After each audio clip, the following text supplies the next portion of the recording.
کیونکہ آپ ایک پبلک آفس ہولڈر ہیں, آپ آفیشیل وزٹ پہ جاتے ہیں, آپ کو جو کوئی وہاں کا ڈیلیگیشن یا کوئی بھی عہدیدار آپ کو تحفہ دیتا ہے تو وہ آپ کے توشہ خانہ کے اندر جمع کروانا تھا. توشہ خانہ کے اندر جمع کروانے کے بعد آپ نے مقررہ جو رقم ہوتی ہے وہ جمع کروانے کے 4 ماہ لگتے ہیں سارے پروسیس کو. 4 ماہ کے بعد آپ وہ تحفہ جو ہے اپنے پاس رکھ سکتے ہیں. ایف آئی اے کا جواز یہ تھا, ایف آئی اے کے ذرائع مہیا بتاتے ہیں کہ ان کے پاس وہ یہ کہتے تھے یہ ضمانت ہو ہی نہیں سکتی, یہ ڈاکومنٹڈ ہمارے پاس جو ہے ایویڈنسز موجود ہیں, لہذا اس کے اندر ضمانت نہیں ہوگی. لیکن آج ضمانت ہو گئی. وہاں پہ پھر چیف جسٹس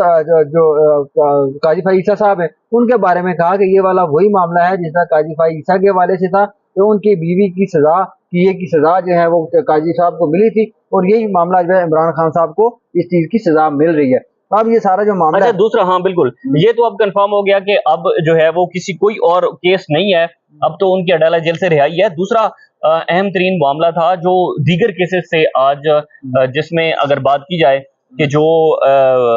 جسٹس سردار اعجاز اسحاق خان نے آرڈر کیا تھا اور اس آرڈر کے بعد جو ہے وہ ان کی وکلاء کی ملاقات نہیں کروائی گئی. فیصل فرید آج ایک مرتبہ پھر عدالت کے اندر پیش ہوئے اور اس میں جو سلمان اکرم راجہ ہیں وہ بھی جسٹس سردار اعجاز اسحاق خان صاحب کی عدالت میں پیش ہوئے اور عدالت کے سامنے موقف اپنایا کہ اب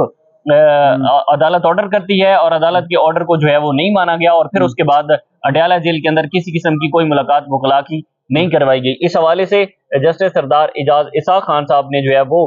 کل سپرنٹینڈنٹ اڈیالہ جیل کو ذاتی حیثیت میں طلب کر لیا ہے کہ آپ عدالت کے اندر آ کر بتائیں کہ ملاقات کیوں نہیں کروائی گئی. اس کے بعد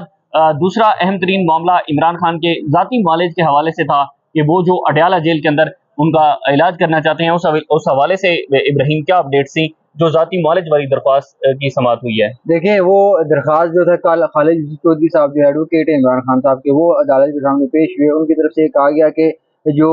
ذاتی معالج ہیں ان کو اندر جانے کی اجازت یہ دی جائے. تو اس کے اوپر جو ہے وہ انہوں نے ایڈوکیٹ جنرل آفس کو یہ کہا تھا کہ آپ ہمیں آ کے بتائیں کہ اس کے اندر کیا ڈیولپمنٹ ہوتی ہے, آپ کیوں ان کے ڈاکٹر کو اندر آنے کی اجازت نہیں دے رہے. جس کے اوپر ان کی طرف سے کہا گیا, آج عدالت میں بتایا گیا کہ ہر روز جو ہے ڈاکٹر وہاں پہ موجود ہیں, ڈاکٹر وہاں پہ چیک اپ کرتے ہیں. درخواست کے اندر یہ سزا کی گئی تھی کہ 15 روز بعد جو ہے چیک اپ کرنے کی اجازت دی جائے. وہاں پہ خالد یوسف چودھری صاحب نے کہا کہ جنگوں کے اندر بھی جو ہے وہ قیدیوں سے ملنے کے, ان کے ڈاکٹر کو اندر جانے کی اجازت ہوتی ہے. اس کے اوپر میاں گل حسن اورنگزیب صاحب نے کہا کہ اس کے اوپر میں آرڈر کروں گا. اب مجھے جس طرح کے حالات جلد دکھائی دے رہے ہیں, مجھے یہ لگ رہا ہے کہ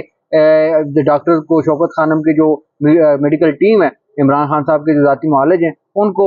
داخلے کی اجازت ملے گی. اور ویسے آپ کس طرح سے دیکھتے ہیں کہ ہائی کورٹ کے اندر جو بھی درخواست آتی ہے اس میں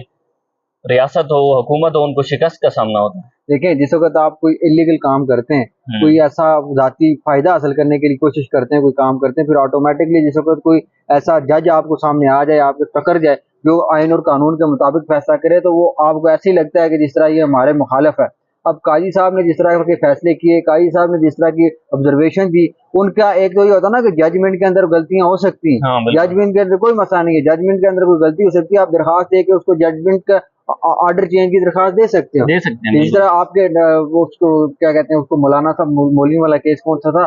مبارک ثانی والے کیس کے, جس طرح advocate attorney general of Pakistan نے درخواست دے کے کریکشن آف آرڈر کی درخواست جو دائر کی تھی. لیکن آپ بار بار اگر ایک آبزرویشن دیں گے عدالت کے اندر, ریمارکس دیں گے, جس سے یہ تاثر ملے گا کہ آپ کسی پولیٹیکل پارٹی کے خلاف اس طرح بات کر رہے ہیں, آپ کسی سیاسی بندے کے خلاف یا کسی ایک شخص کے خلاف آپ کے پاس آپ کا کوئی پرسنل گرج ہے اس کے ساتھ, تو پھر یہ آپ کو آٹومیٹکلی ڈیمیج کرے گا, عدلیہ کو ڈیمیج کرے گا, آپ کی اپنی پرسنل ساکھ کو جو ہے وہ ڈیمیج کرے گا. اس طریقے سے میں یہ سمجھتا ہوں کہ